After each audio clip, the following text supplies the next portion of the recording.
Nang matapos ang annulment ng kasal nila ni Luis, ay saka lamang umuwi sa probinsya nila si Maxine para sabihin ang lahat sa mga parents niya. Tapos na ang annulment at wala na silang magagawa kung sakali mang may balak silang tutulan ang naging pasya ni Luis. Alam kasi ni Maxine na gustong-gusto ng papa niya ang naging manugang nito.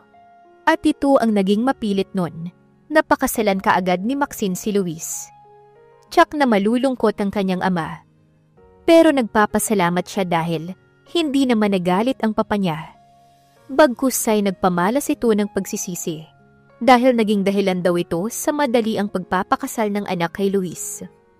Kung ganyan naman pala ang ugali niya, mabuting ang nagkahiwalay na kayo, sabi ni Mang Oscar. Wala palang paninindigan ng lalaking yan. At tila kakandidato pang mayor dito sa atin, sabi naman ni Nanay Sally na ina ni Maxine.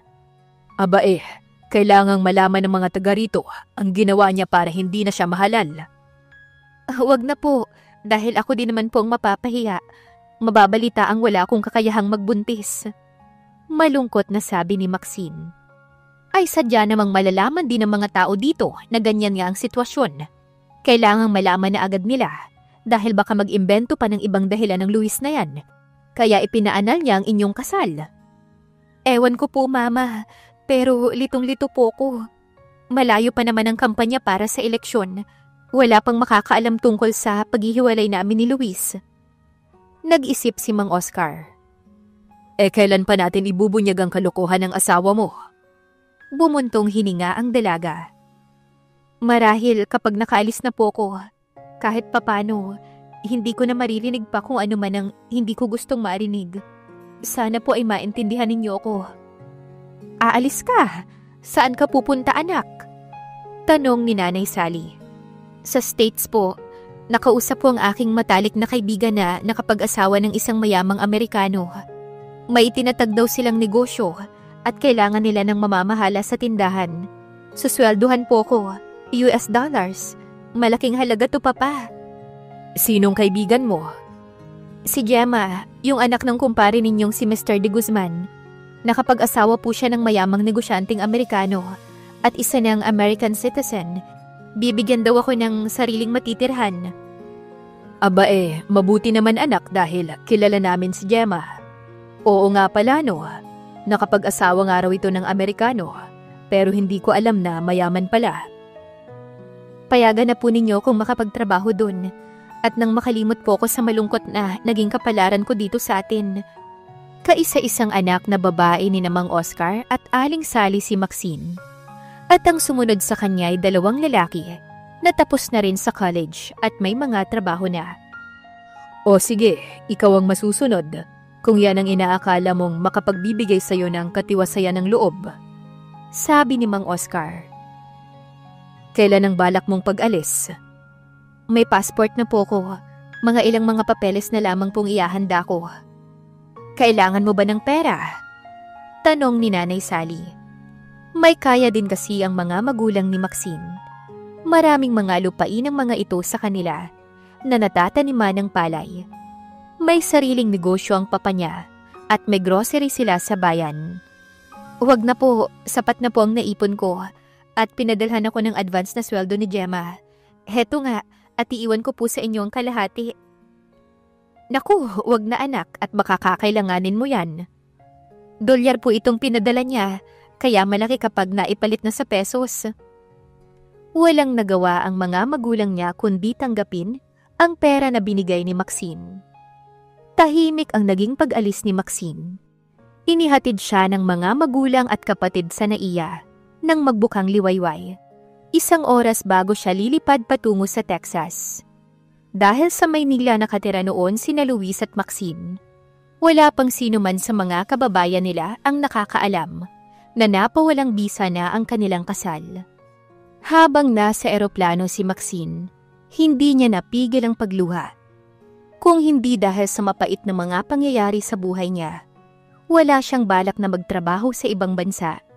Higit niyang gusto sa sariling bayan, kahit na maliit ang sweldo. Pero ngayon, tila kumakaway sa kanya ang isang banyagang paraiso. na magiging kanlungan ng kanyang sugatang puso.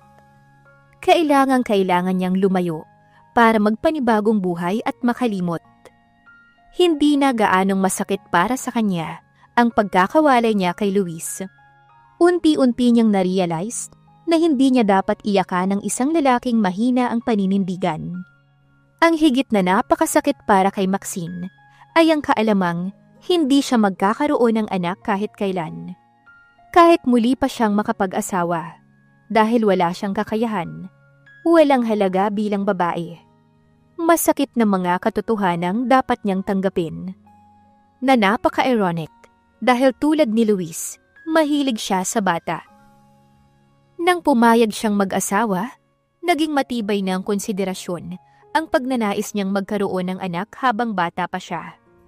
Para maalagaan niya ng husto ang mga magiging anak nila. Mahintay ang paglaki ng mga ito hanggang makapag-asawa. At marahil ay makikita pa niya at maaalagaan ang kanyang magiging mga apo. Napangiti ng buong kapaitan si Maxine. Malungkot ang kanyang hinaharap. Hindi siya magkakaroon ng anak na maaari niyang sandalan sa kanyang pagtanda. Namasa sa luha ang kanyang mga mata. Walang kaso sa kanya ang mag-ampon, pero ang gusto niya ay manggagaling sa sarili niya ang isisilang na anak. Gusto niyang maranasan ang ritual ng pagiging ina, ang panganganak. Saglit niyang nakalimutan ang kanyang mga problema nang makita ang kaibigang si Gemma sa airport na sumalubong sa kanya. Kasama nito ang asawang si Anthony. Masaya at mabait si Anthony at parang matagal na nitong kilala ang best friend ng asawa. Sa bahay ng mag-asawa muna pinatuloy si Maxine. Ayon kay Gemma, kailangan munang magpahinga ni Maxine bago sumabak sa trabaho. Ipapasyal ka muna namin ni Anthony sa buong Dallas para maging pamilyar ka sa lugar. Pagkatapos ay saka ka na magsisimulang magtrabaho. Nasa kabayanan ng aming tindahan at sa itaas nito ay pwede kang tumira dahil parang kumpletong bahay na rin ito. Wika ng kanyang kaibigan. Kahit walang sinasabi si Maxine tungkol sa nangyari sa kanya, matalas ang pakiramdam ni Gemma. Kabisado siya nito. Alam nitong ikinasal siya kay Luis Mollazgo. Pero hindi binanggit ni Maxine ang asawa. At Ruiz na ang ginamit niyang apelyido sa passport. At ang civil status niya ay single. Inaayos nila ang mga paninda sa tindahan nang hindi na makatiis si Gemma. Nagtanong na ito sa kanya. Maxine, ano bang nangyari sa inyo ni Luis? Isinalaysay naman ni Maxine ang lahat. Walang labis, walang kulang. Kung bakit nawala sa buhay niya si Luis. Kung bakit naroon siya at tumatakas sa isang malungkot na kahapon. Natitiyak kong makakalimutan mo pati pangalan ni Luis dito. Paniniyak ni Gemma. Masaya dito sa Texas at napakaraming pagkakataon para umasenso ka sa buhay. Para matupad ang iyong mga pangarap. Hindi siya kumibo. May lunas pa ba sa pagiging walang kakayahan niya na magkaanak? Nagsimula na siyang magtrabaho at ang pagiging abala niya ay nakatulong para pansamantalang makalimutan ang kanyang kalungkutan at pangungulila. Lagi siyang nasa bahay ni Gemma at Anthony kung araw ng linggo dahil sarado ang tindahan. Naging kasiyahan na para kay Maxine ang laruin ng 4 na taong gulang na anak ng mag-asawa na si Clarence. Ngunit pagsapit ng gabi sa kanyang kwarto, hindi mapigil ni Maxine ang pag-iyak. Lalo na kapag naiisip niyang 27 na siya at wala pa siyang anak. Kinabukas ay namumugto ang kanyang mga mata na hindi nakaligtas kay Gemma. Kaya nagpupunta ito sa tindahan para tignan kung ano ang mga kulang sa kanilang mga paninda. Ang mga paninda pa naman doon ay panay mga baby goods, mga kailangan at mga gamit ng mga sanggol, na lalo lamang nagpapaalala kay Maxine sa mithi ng kanyang puso na magkaroon ng anak. Lagi kang malungkot, Maxine, sabi ni Gemma. May maitutulong ba ako? Wala, ano bang magagawa mo para magkahimalang magkaroon pa ako ng anak, Gemma? Ako, maaaring walang maitulong, pero may alam akong makakatulong sa problema mo. Nagbibiro ka ba? Huwag mong sabihing lalaki, dahil nga wala akong kakayahan magbuntis, hindi ba? Ang solusyon diyan ay pumunta ka sa isang fertility clinic kung saan sinasagawa ang in vitro artificial insemination. Artificial insemination? Pero paano yun ay baog nga ako? Ang ipupunla sa'yo ay fertilized egg na. Ang ibig sabihin, isang sperm at egg na fertilized na mula sa isang lalaki at isang babae na donor. Ang tanging magiging papel mo ay ang paglaki at pag-develop ng fertilized egg na ito hanggang sa maging fetus at hanggang sa maging ganap na baby na handa ng isilang. Napamaang si Maxine. May ganyan na pala ngayon? Napakahuli na pala ako sa balita ah. Oo, kapag ang isang female egg ay na-fertilize na ng sperm ng male donor, ipinifreeze ang mga ito for future implantation.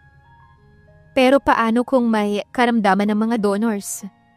Hindi posible yun dahil mahigpit ang ginagawang family check-up ng mga namamahala sa clinics bago tanggapin ang donor. Mahal naman kasi ang binabayad sa mga donors. Kaya tinitiyak na hindi mapapahamak ang tatanggap ng mga ito. Natigilan naman si Maxine. May posibilidad palang magkaanak pa siya ng isang ready-made na baby. Wala siyang gagawin kundi i-nurture ang paglaki sa kanyang katawan. Isang himalang prosesong yan, sabi niya kay Gemma. Talagang sinasadya siguro to para sa mga walang kakayahan na magkaanak, para maranasan nilang magsilang ng isang sanggol. Mabuti na lang at sinabi mo yan sa akin, dahil sa mga darating na araw, gusto ko nang magpa-in vitro insemination, Gemma. Gusto kong magkaroon ng sariling anak. Seryoso na saad ni Maxine. Sabihin mo lamang kung kailan at sasamahan ka namin ni Anthony. Kilala niya ang doktor na namamahala sa klinik na to. Okay, Gemma, at maraming salamat sa impormasyong binigay mo. Mula noon ay hindi na nakita ni Gemma na namumugto ang mga mata ng kaibigan niya. Naging masaya na si Maxine at sa palagay ni Gemma, unti-unti nang nakakalimutan ng kanyang best friend si Luis. Malaki ang utang na loob ni Gemma kay Maxine. Kung hindi dahil kay Maxine, baka matagal na siyang wala sa mundo. Pinulikat siya habang lumalangoy sa ilog, nang minsang magkaroon sila ng outing nung high school pa sila. Si Maxine ang nagligtas sa kanya. Hindi ito tumigil hanggang hindi siya nakita. Samantalang naroon siya sa ilalim ng ilog at hindi pa lumulutang. Mahusay lumangoy si Maxine.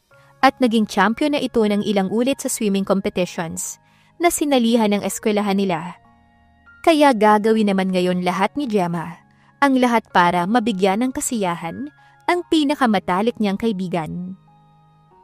Kakatapos lamang mamili ng mga kailangan ni Francis Crawford para sa kanyang rancho. Naggrocery siya. Namili ng mga kailangan ng mga kabayo at baka at iba pang mga alaga niya sa kanyang napakalaking rancho sa isang panig ng Dallas. Ang Crawford Ranch ay minana pa ni Francis sa kanyang mga magulang na ngayon ay nag-retire na at nasa kabilang beach house sa malapit sa Miami Beach. Ipinagkatiwala na kay Francis ang pagpapalakad sa malaking rancho.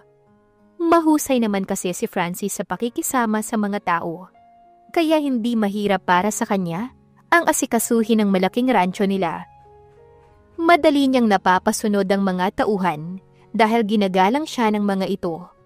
Multi-millionaire ang mga Crawford sa Dallas. Maraming mga trabahante na nagtatrabaho sa Crawford Ranch. At naroon na rin ang pamilya ng mga ito. Mababait at marunong makisama ang pamilya ni Francis. At minana niya ang asset na ito ng mga magulang. Kaya mahal na mahal siya ng kanyang mga tauhan. Matulungin din siya at handang dumamay lagi sa mga tauhang nagkakaroon ng mga problema. Nagpunta siya sa paborito niyang animal feed supplier. Oh, hello Francis. Sabi ng may-ari ng tindahan. May naghahanap sa'yo dito, kamakalawa, mag-asawa. Mahalaga daw ang sadya sa'yo. Sabi ng lalaki sa wikang Ingles. Sino sila, John? Hindi ko kilala. Iniwan nila ang kanilang pangalan, address at telephone number. Mahalaga daw na magkausap kayo. Ayon sa babae ay isa siyang nurse. Kinuha ni Francis ang papel na inabot ni John at tinignan nito. Binasa niya ang mga pangalang nakasulat dun. Hayaan mo, tatawagan ko sila. Sabi niya kay John. Salamat ha. Matagal na inisip ni Francis kung ano ang kailangan sa kanya ng isang nurse. Wala na ang kanyang asawa at anak. Parehong namatay ang mga ito sa isang aksidente.